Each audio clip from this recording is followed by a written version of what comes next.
বাজছে এখন 2:30 আর আমরা হচ্ছে বেরোলাম খাওয়া দাওয়া করে। আর প্রথমে দেখছি ইচ্ছা আছে আমার কুটির যাওয়ার। আমার কুটিরের তো কোনো ফুটেজ দিতে পারবো না because photography and video is not allowed there. আর তারপরে সোনাঝুরি হাটে তো যাবই, চলুন তাহলে আমাদের সাথে।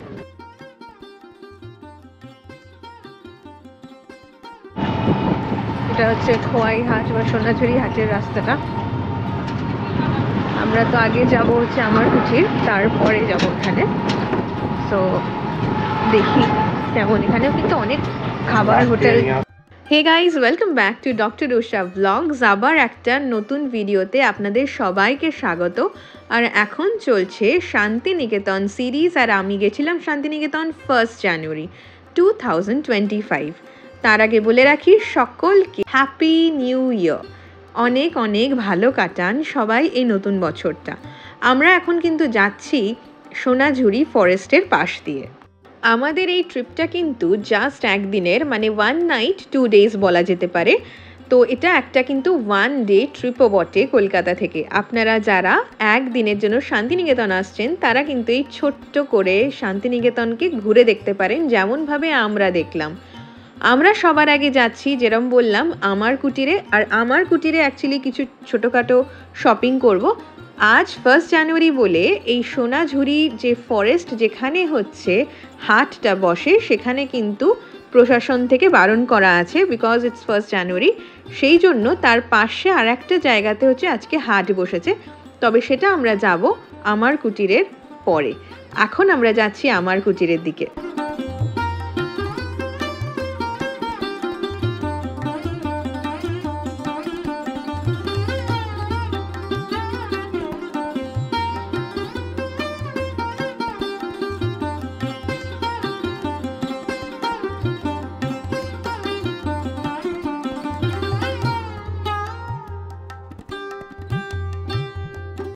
শান্তিনিকেতন যতবারই আসি প্রত্যেকবারটাই যেন সেই নতুনের মতন লাগে।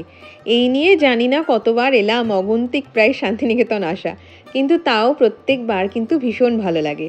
এই যে রাস্তাটা দিয়ে সোনাঝুরি ফরেস্টের পাশ দিয়ে যাওয়া, অটোতে করে, টোটোতে করে বা গাড়িতে যাই হোক, এটা কিন্তু একটা অসাধারণ ফিলিং। আর এইখানে অ্যাকচুয়ালি হচ্ছে হাটটা বসে, বাট দেখতেই পাচ্ছেন এখন একদম ফাঁকা, কোনো হাট নেই, শুধু গাড়ির পার্কিংয়ের ব্যবস্থা, কারণ হাটটা বসেছে একটু পরে।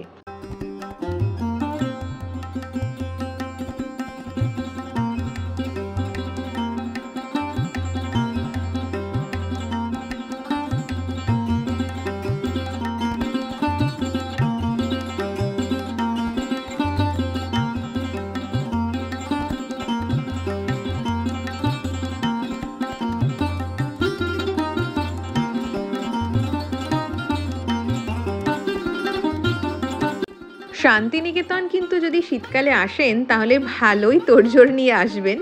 বেশ ঠান্ডা এখানে, মানে আমাদের কলকাতার মানুষদের জন্য কিন্তু এই ঠান্ডাটা বেশ লাগে। আর যেরকম রোদ আছে, কিন্তু তাও কিন্তু জ্যাকেট টুপি মাথায় দিয়ে আমরা যাচ্ছি বিকজ টোটোতে বেশ হাওয়া লাগে। আর রাত্রিবেলা তো বেশ ঠান্ডা। যাই হোক, আমরা কিন্তু পৌঁছে গেলাম আমার কুঠির। আচ্ছা, আমরা পৌঁছালাম, 3টে বাজছে। ভেতরে তো ভিডিওগ্রাফি ইজ নট অ্যালাউড, তো করবো না। আমরা কিছু অল্প অল্প শপিং করি, তারপরে হচ্ছে সোনাঝুরির তো হাট আজকে বন্ধ না, মানে ওই জায়গাটাতে হচ্ছে না। সো সেগুলো সব দেখাবো। আমরা এবার যাচ্ছি ভিতরে। আমরা হচ্ছে অল্প বিস্তর শপিং করলাম এখান থেকে, বিকজ আমার কুঠিরে আসবার শপিং করবো না তা হতে পারে না। আর এখানকার সেই ভাইবটা জাস্ট অসাধারণ। এখানে গান হচ্ছে, আমি লাস্ট টাইম গান দিতে পারিনি, আর এবারও হয়তো পারবো না। আমার কুটির কিন্তু গভর্নমেন্টের একটা দোকান, আর যেখানে আপনারা হ্যান্ডিক্রাফটস থেকে শুরু করে সব কিছু পাবেন। তো অবশ্যই কিন্তু এখানে আসাটা জরুরি যদি ভালো জিনিস কিনতে চান। ব্যাস, তারপর বেরিয়েই চলে এলাম এই লালমাটি কর্মতীর্থ হাটে, যেখানে হচ্ছে আজকের জন্য হাট বসেছে, কারণ সোনাঝুরির যে আসল হাটটা সেটা 1 জানুয়ারি প্রশাসন থেকে অ্যালাউ করেনি, তাই এখানে হাটটা আজ বসেছে।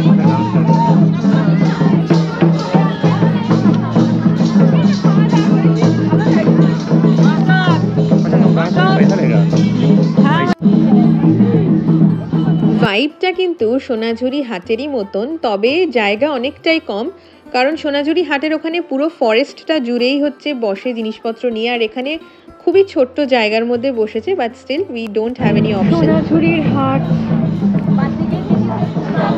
মানে আমরা সোনাঝুরিতে অ্যাকচুয়ালি গেছিলাম, বাট ওটা আজকে হয় না, যেটা বললাম 1 জানুয়ারি বলে, তো এখানে হচ্ছে হাটটা বসেছে। জিনিসপত্র সম্ভারও কিন্তু অনেক কম, তো যাই হোক এর মধ্যে থেকেই কিছু টুকটাক কিনে নিলাম, কারণ সোনাঝুরির হাটে আসবো আর কিচ্ছু কিনবো না মানে এটা জাস্ট ভাবাই যায় না। সো টুকটাকই কিনেছি, ওই আমার জন্য একটা ওড়না আর একটু ব্যাগস, লোকজনকে দেওয়ার কি রিংস, এইসবই কিনলাম। আমার কুটির থেকেও কিন্তু শপিং আমরা করেছি, সো এখান থেকে অল্প কিছু কেনাকাটা করলাম আর ভালো করে ঘুরে দেখলাম। এখানে ওই দই যেগুলো পাওয়া যায়, ক্ষীর দই, ওগুলো পাওয়া যাচ্ছিলো, বাট আমরা এত লাঞ্চটা বেশি হেভি করে ফেলেছি যে আর কিছুই খাওয়ার একেবারে জো নেই। তো এই হলো কর্মতীর্থ হাটের একদম প্রায় এন্ড, তো বিশাল মানে বড় জায়গাটা নয়, বাট যাই হোক something is better than nothing.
এইবার আমরা এগোই, আমরা একটুখানি সামনে গিয়ে ছবি তুলবো।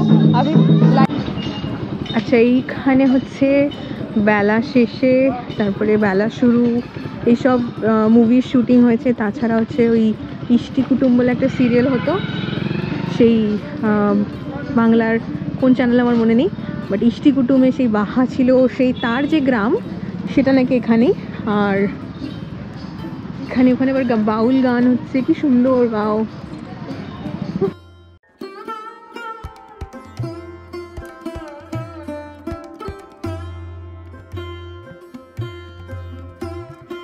কি সুন্দর জায়গাটা,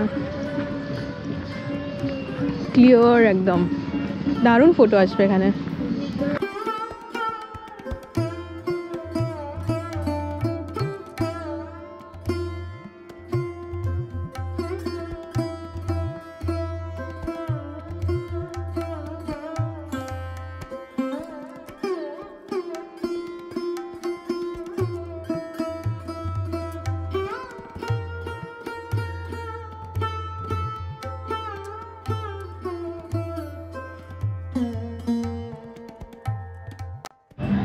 হ্যাঁ, তো আমরা এবার প্রচুর এখানে রিলস অ্যান্ড ফটোজ তুললাম। বেশ সুন্দর জায়গা, মানে খুব ভালো লাগলো, কারণ এখানে খালি আছে মেনলি, তো খালি থাকার জন্য কিন্তু মানে সুন্দর সুন্দর রিল আসছে। অ্যান্ড ওই যে মানে সোনাঝুরি হাটের মধ্যে যে ভিড় ভাট্টা সেটা নেই এখানে। So this is a very good place, যদি আপনারা ভালো ফটোশ্যুট করতে চান এখানে কিন্তু করতে পারেন। সো আমরা এবার যাওয়ার ইচ্ছা আছে কঙ্কালীতলায়, টাইম তো আছে 4:40 বাজে, so we have much time. ওখানে একটা ওই কোপাই নদীতে হচ্ছে সন্ধে যে আরতি, মানে নদীর যে আরতিটা হয়, সো ওইটা দেখতে যাওয়ার ইচ্ছা আছে। সো আশা করি পৌঁছেই যাব, বিকজ অনেক টাইমই আছে। সো আমাদের সাথে চলুন আপনারা।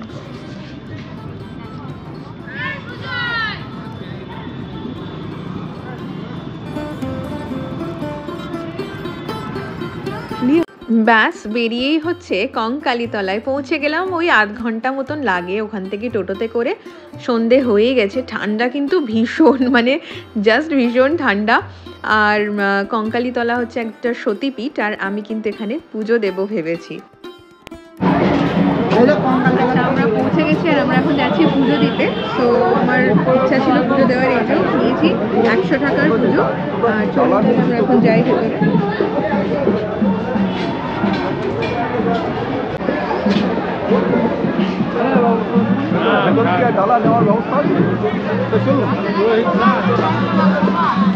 ভিড় কিন্তু মোটামুটি আছে, মানে আমি ভাবিনি যে এতটা ভিড় থাকবে, মানে পুজো দেওয়ার কিন্তু লাইনও আছে।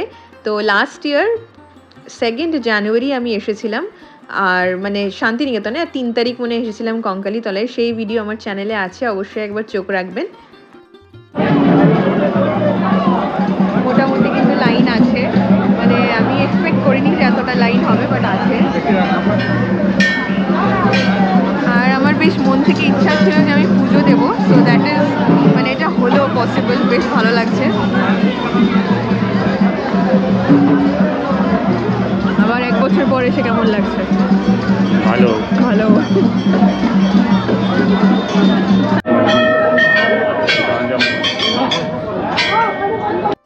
জয় মা কঙ্কালী। আপনাদের জন্য মা কঙ্কালীর কিন্তু দর্শনটাও করিয়ে দিলাম। সকলকে ভালো রাখে যেন মা এই নতুন বছরে।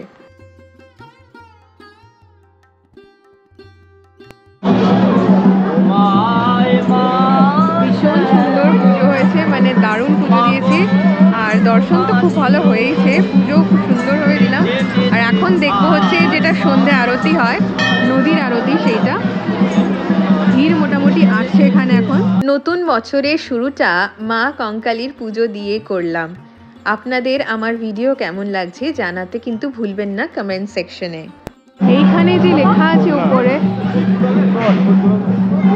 উৎকল, উপরে এই যে লেখা আছে সেগুলো কিন্তু বক্রেশ্বরে, যেরকম ভ্রু মধ্য মানে হচ্ছে ভুরুর মাঝখানের অংশ বক্রেশ্বরে পড়েছে, কুরুক্ষেত্রে পড়েছে দক্ষিণ পায়ের কিছু একটা বুঝতে পারছি না, কালীঘাটে দক্ষিণ চরণের 4টি অঙ্গুলি, কালীঘাট, ক্ষীরগ্রামে দক্ষিণ চরণের অংশুষ্ঠ, ত্রিপুরায় দক্ষিণ চরণ। তো এরকম যেখানে যেখানে হচ্ছে মানে সতীপীঠ আছে, আই থিঙ্ক সেই সতীপীঠের কোথায় কি পড়েছে সেগুলো কিন্তু এরমভাবে লেখা আছে এখানে। কামাখ্যাতে যেরকম যোনিপীঠ যে লেখা আছে, সো বেশ ইন্টারেস্টিং ব্যাপার, এটা আমি আগেরবার লক্ষ্য করিনি, বাট এবার কিন্তু দেখলাম ব্যাপারটা। আর এইবার আমরা যাই একটু ওইদিকে, কোথায় কি হচ্ছে সেটা তো দেখতে হবে। এই মন্দির, আর মন্দিরকে ফেলে রেখে এই পেছন দিকে এইখানে কিন্তু হচ্ছে ওই যেটা আরতি হয় সেইটা। তো আমরা যাচ্ছি এখন দেখতে। এই কোপাই নদীর যে আরতি, এটা শুরু হয়েছে 1 বছর মাত্র হয়েছে। জানি না আমি গত বছর যখন এসেছিলাম তখন ছিল কিনা, বাট আমরা তো সকালে এসেছিলাম গত বছর।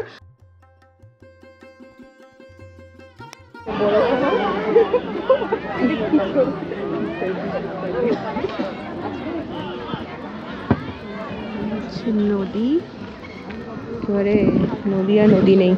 তো আপনারা কিন্তু এখন এখানে এলে এই আরতিটা কিন্তু অবশ্যই দেখে যাবেন। ওই 6টা 6:30 থেকে শুরু হয়। সো যদি আর কি এই টাইমে আপনারা আসেন কঙ্কালীতলা, অবশ্যই কিন্তু এই আরতিটা দেখে যাবেন। একটা জিনিস দেখলাম যে ভিড় কিন্তু বেশ আছে, মানে এই আরতি দেখার জন্য কিন্তু বেশ উপচে পড়ছে ভিড়। আমরা অনেক কষ্টে একেবারে ধারে একটা জায়গা জোগাড় করেছিলাম যাতে ভালো ছবি বা ভিডিও তুলতে পারি। সো আপনাদের জন্য রইলই আরতির সুন্দর ফুটেজ আমার পুরো ভিডিওতে। তবে আমি একটা কথা এখানে বলতে চাই যে এখানে পুজো করা হচ্ছে কোপাই নদীকে, কিন্তু কোপাই নদীর দিকে যদি আপনারা একটু চোখটা ফেরান তাহলে দেখতে পারবেন যে একেবারে প্লাস্টিকে ভর্তি কোপাই নদী। নদীতে জল একেবারেই কমে গেছে, একেবারে চড়া পড়ে আছে, আর সেটার মেজর কারণ হচ্ছে পলিউশন, প্লাস্টিক, তাছাড়া অনেক কিছু পলিউটেন্টস যেগুলো হচ্ছে নদীতে ডাইরেক্টলি ফেলা হয়, আমাদের চোখের সামনেই মানে একটু আগে ফেলা হলো। সো আমার এইগুলো খুব খারাপ লাগলো যে যাকে আমরা পুজো করছি সেই নদীটাকে পরিষ্কার রাখার দায়িত্বটাও কিন্তু আমাদেরই।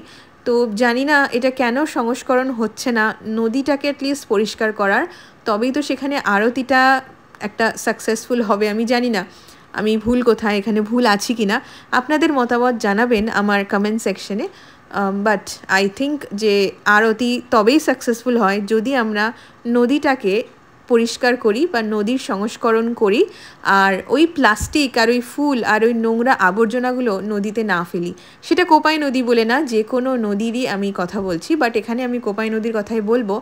বিকজ এটা দেখাই যাচ্ছে নদী কিন্তু একেবারেই আর নদীর মতন অবস্থায় নেই। থাক আর বলছি না এই নিয়ে, বাট জাস্ট এইটুকু আমার বলার ইচ্ছা যে আমরা যে এত কিছু ঘুরে বেড়াই, সব জায়গায় এত টাকা খরচ করে ঘুরে বেড়াই এই প্রকৃতিকে দেখতে, নেচারকে দেখতে, তো সেই নেচারকে পরিষ্কার যদি না রাখি তাহলে আমরা দেখব কি?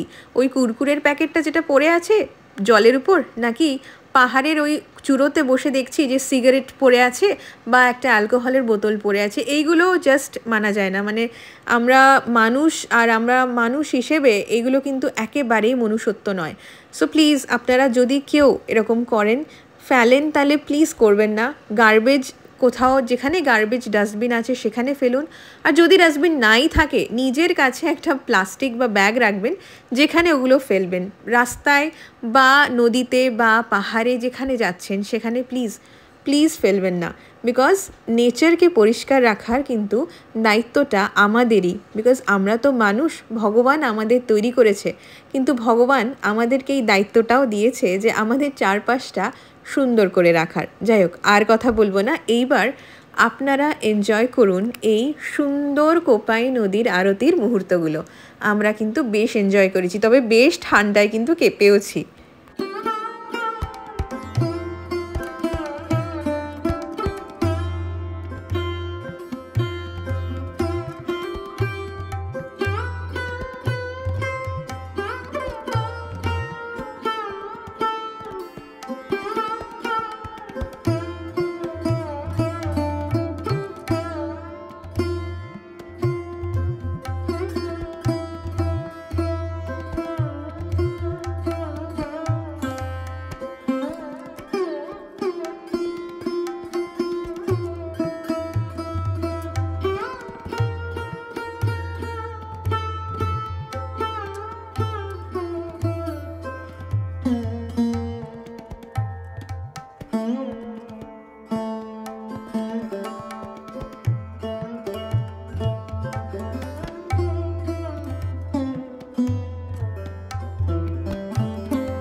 কঙ্কালীতলায় পুজো দিয়ে আর কোপাই নদীর আরতি দেখে আমরা চলে এলাম শিব মন্দিরে।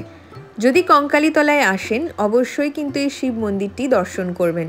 বাইরে থেকে হলেও কিন্তু একবার বাবাকে প্রণাম করে যাবেন।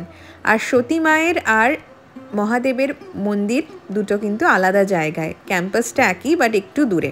আগের বারও এসে আমরা এটা ভিজিট করেছিলাম, আর এইবারও প্রণাম করে আমরা একটুখানি রিফ্রেশমেন্টের জন্য বসে পড়লাম গিয়ে চায়ের দোকানে। চা কফি ব্রেক আমাদের কঙ্কালীতলা মন্দিরের বাইরে, আর এই যে এখানে বসে হচ্ছে আমরা চা কফি খাচ্ছি।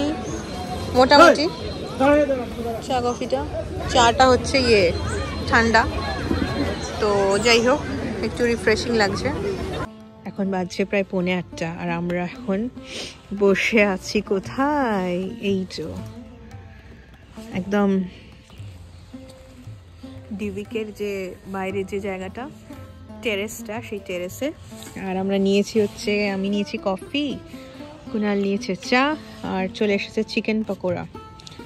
আর বাইরে একদম দারুণ ঠান্ডা, দারুণ লাগছে, জাস্ট গরম গরম চা খেয়ে তার সাথে পকোড়া। কেমন খেতে পকোড়াটা কুনাল, খেয়ে বলো। ভালো, ভেরি গুড, খুব ভালো। আমাদের ওইটা রুম, তো মানে রুম থেকে বেরিয়ে একদম মনে হচ্ছে সেই ঘর বানিয়ে নিয়েছি আমরা পুরো, দারুণ।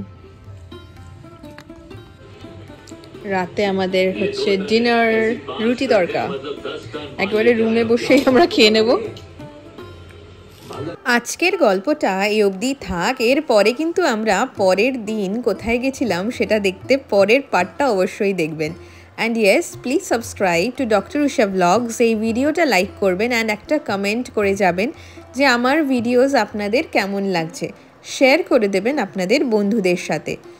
পরের ভিডিওতে আপনারা দেখবেন খেজুরের রস কোথায় পাওয়া যায়, তার জন্য কিন্তু একটু অপেক্ষা করতে হবে।